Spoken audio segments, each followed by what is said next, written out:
Le deuxième point de la communication du président de la République a porté sur la réduction du prix du passeport biométrique ordinaire. Fidèle à son engagement pris en 2019 afin de soulager nos compatriotes du poids financier lié à l'acquisition du passeport ordinaire biométrique, le président de la République avait alors décidé d'en réduire le coût à l'équivalent en francs congolais de 99 $ américains.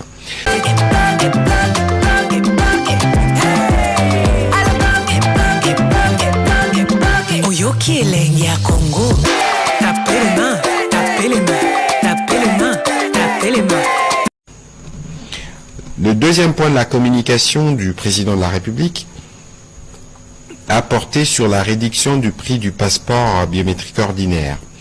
Fidèle à son engagement pris en 2019 afin de soulager nos compatriotes du poids financier lié à l'acquisition du passeport ordinaire biométrique, le président de la République avait alors décidé d'en réduire le coût à l'équivalent en francs congolais de 99 $ américains.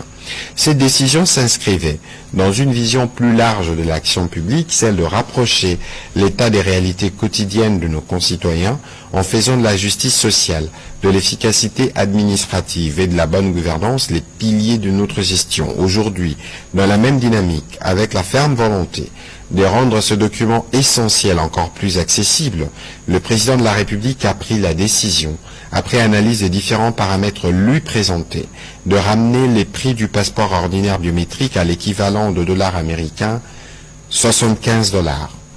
Cette mesure, à forte portée symbolique et sociale, vise à garantir à chaque citoyen et chaque citoyenne un droit fondamental, celui de pouvoir s'identifier et circuler librement sans que des conditions financières n'en constituent un frein. Elle participe également d'une volonté politique affirmée de réformer l'administration au service de la population en la rendant plus équitable et plus inclusive. Son exécution devra se faire avec rigueur, équité et responsabilité en tenant compte des éléments suivants. La préservation des engagements contractuels en cours afin de maintenir la crédibilité de l'État et sa capacité à honorer ses obligations essentielles. La sauvegarde de la paix sociale en évitant toute démarche brusque ou précipitée susceptible d'affecter les agents impliqués dans la chaîne de production et des délivrances de passeports dont le rôle reste crucial. À cet effet, il a instruit la ministre d'État, ministre des Affaires étrangères, à engager sans délai une concertation approfondie avec le ministre d'État, ministre du Budget et celui des Finances. Par ailleurs, il est attendu que la ministre d'État en charge des Affaires étrangères soumette dans les meilleurs délais au gouvernement un calendrier clair et détaillé de mise en œuvre, comportant notamment la date précise du lancement officiel du nouveau passeport ordinaire biométrique avec la nouvelle tarification. Bolandaki masolo oya passeport.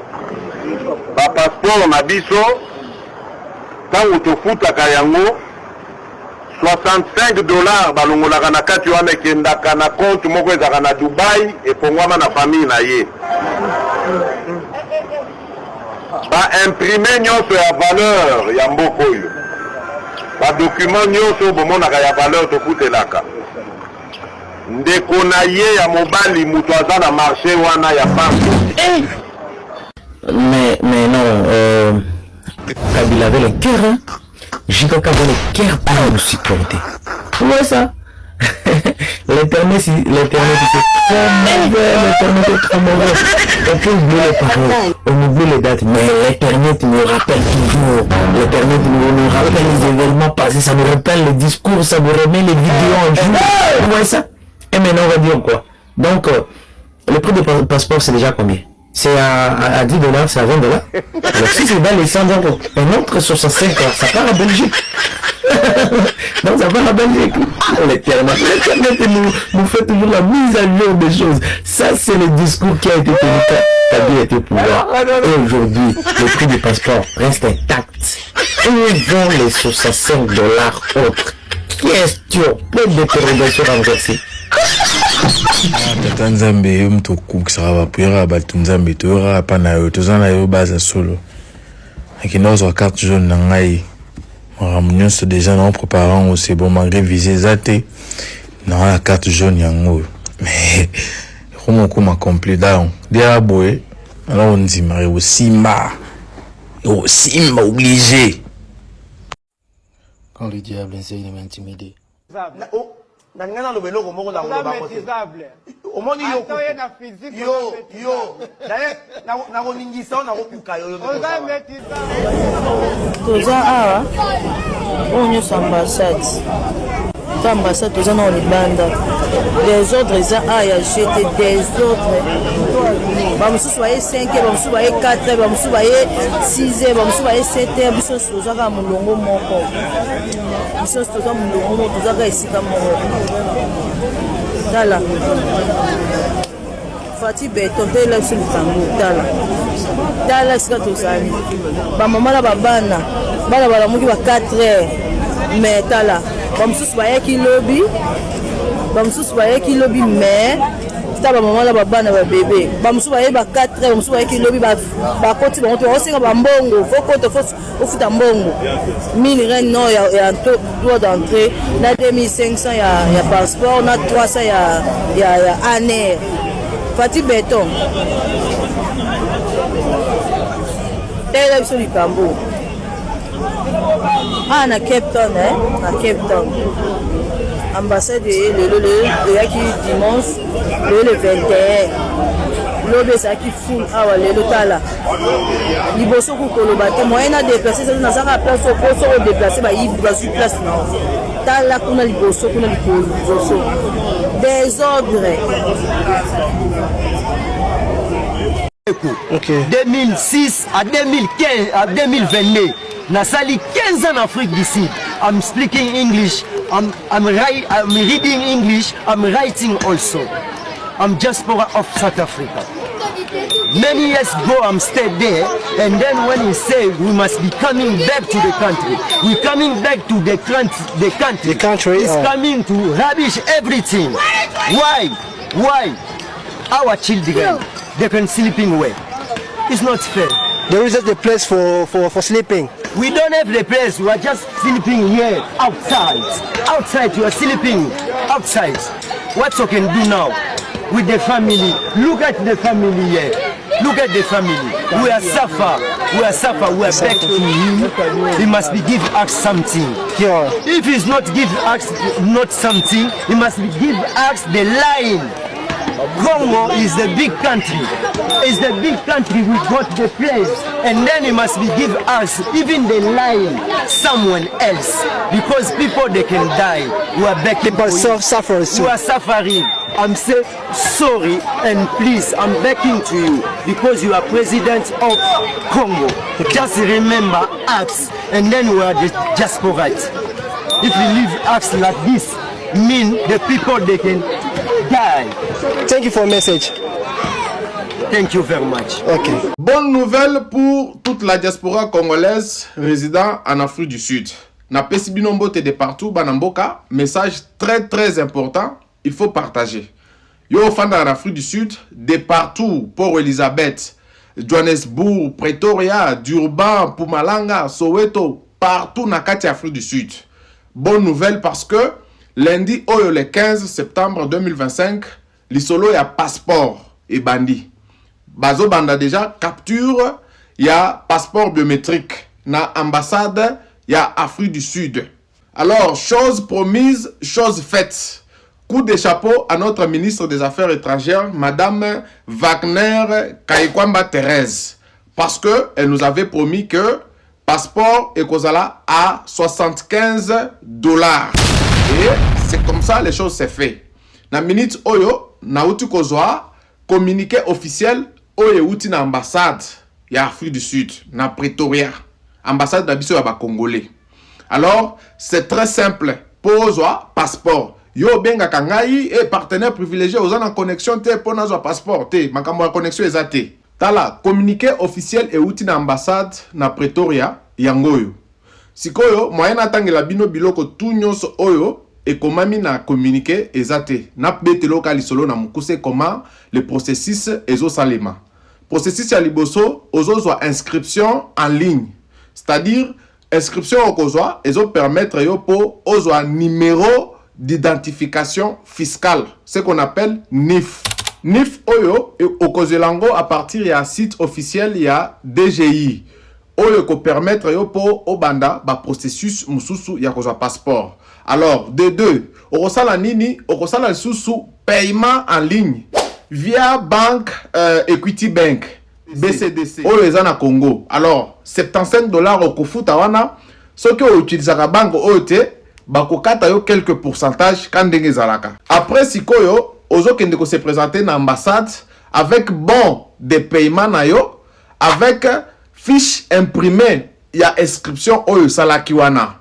Maintenant ozokende avec une carte d'identité, soit passeport na yo ya Congo ou bien carte d'électeur.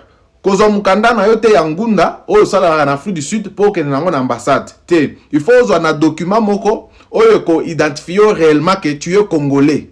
C'est-à-dire carte d'électeur, soit passeport, soit fiche ya naissance na yo biloko moko bo ya bongo et zo déterminer que oza congolais. Zwa document na yo okende nango ata passeport na yo ya kalawana ata esoke déjà ya kopasoka. Mema yango okende ko se présenter kuna ba agent ebele baza wana bako aider yo pour ozwa capture ya passeport biométrique ya sika. Alors, Bolanda, ministre des Affaires Nabiso, Madame Thérèse Kaikwamba, alobaki nini na mukuse pona lisolo ya passeport biométrique. Bolanda. Nous avons aussi repensé et changé le processus d'obtention du passeport. Le passeport ne s'obtient plus à un guichet où on doit payer pas $99 mais $99 plus ...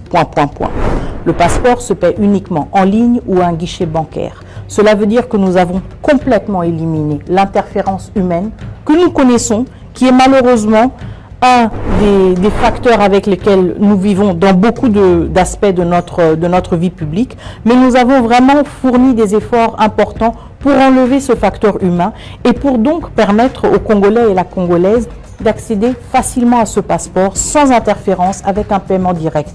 Et grâce à l'intervention directe et personnelle du chef de l'État, nous avons maintenant un passeport dont le prix n'est pas $99 comme c'était initialement prévu, et j'avais l'intention de le lancer à $99, mais plutôt un passeport à $75. Alors Bolandi, Yemoko, Madame des Affaires étrangères, Kaikwamba Wagner, elle a tout expliqué. Donc, quand on a lobaki vidéo o eza yakala. Tant on lobaki makambo passeport, alors to betele maboko pona msala kitoko azo sala. Yo tika kokende luka coopération. Binonde botinda rabatu po ba na olia binombo. Sala processus oyo ndenge zali, soko yo kibiete. Komelanga na commentaire na expliquer yo. Après o partager sous message oyo po ekomela ba congolais mususu ba o bazana kati ya Afrique du Sud. To betela ministre des Affaires étrangères Maboko, Tobetela Fati Beto Maboko, parce que tout c'est sous la supervision et Mokozi Mboka. Donc, coup de chapeau pour Namsala Malamu Bao Basali, et que tout le peuple congolais baza maintenant disponible pour bazoa passeport biométrique. Merci, gros bisous chez vous à la maison. Bye. Le peuple congolais, c'est le commandant David Force pour Afrique du Sud.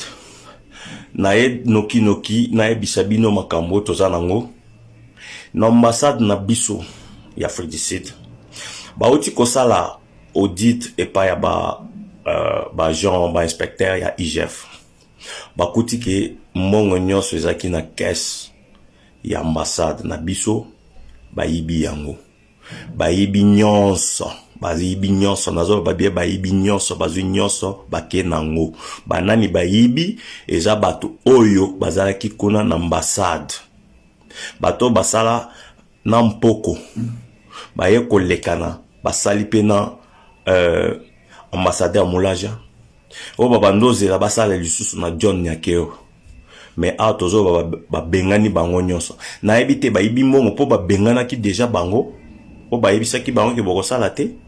Ou bien ezaki moyibi na bango babando yiba mbongo na ambassade chaque fois. Ako pisko balobi toti ke la ngoni tozo yango kaka. Mbongo na biso ba Congolais, mbongo na biso ya ba passeport, mbongo na biso ya ba otosoma ba tenalier. Mbongo o ba tekeli biso ba carte consulaire na makasi okosoma passeport te soki o bakisi 300 rand ya carte consulaire te. toko pesa passeport te mbongo wana bayibi bakenango mbongo ya ba visa oyo bato ba sud africain bazwaka basombaka po bakende Congo.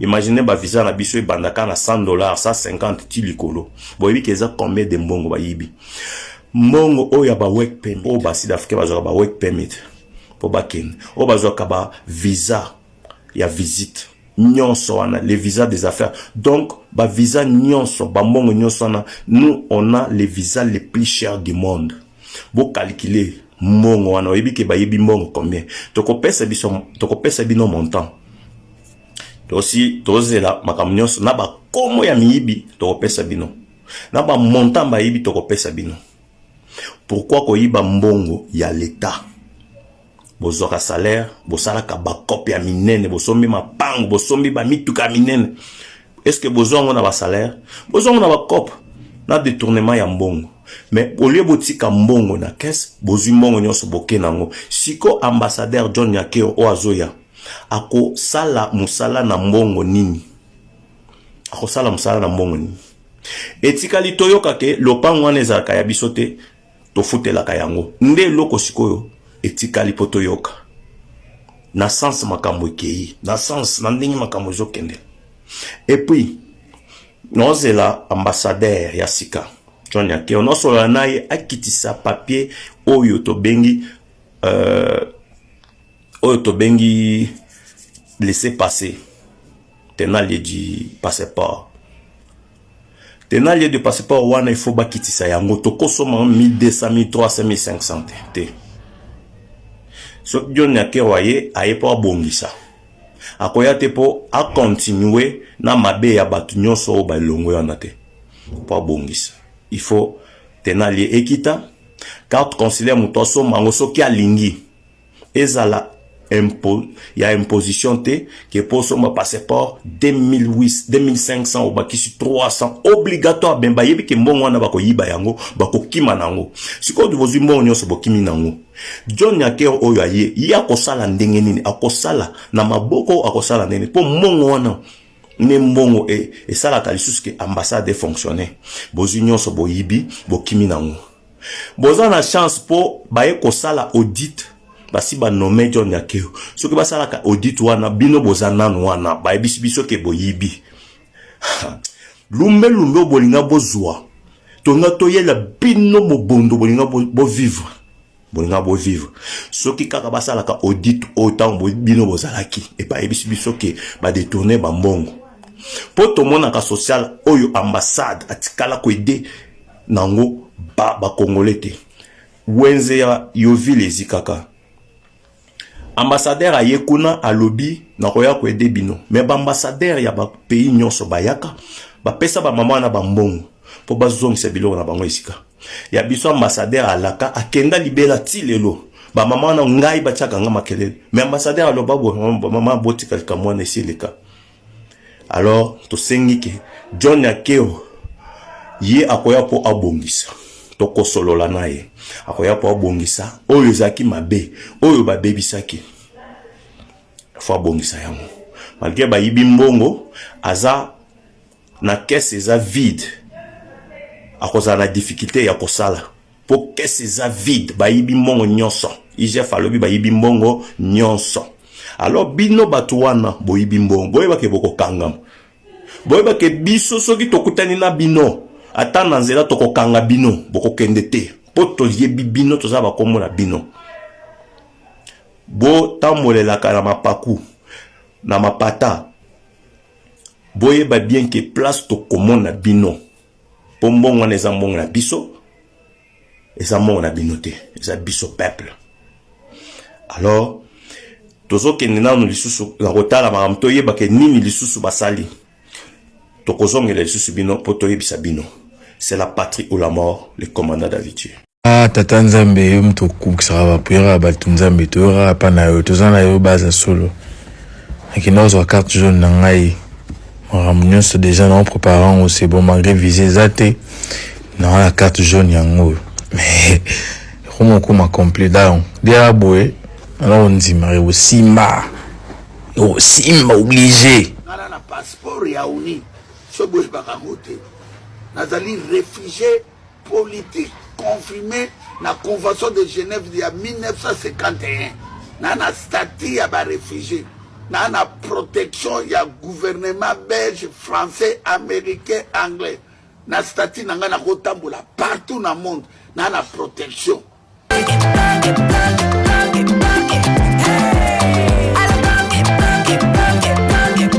Oyoki elenge ya Congo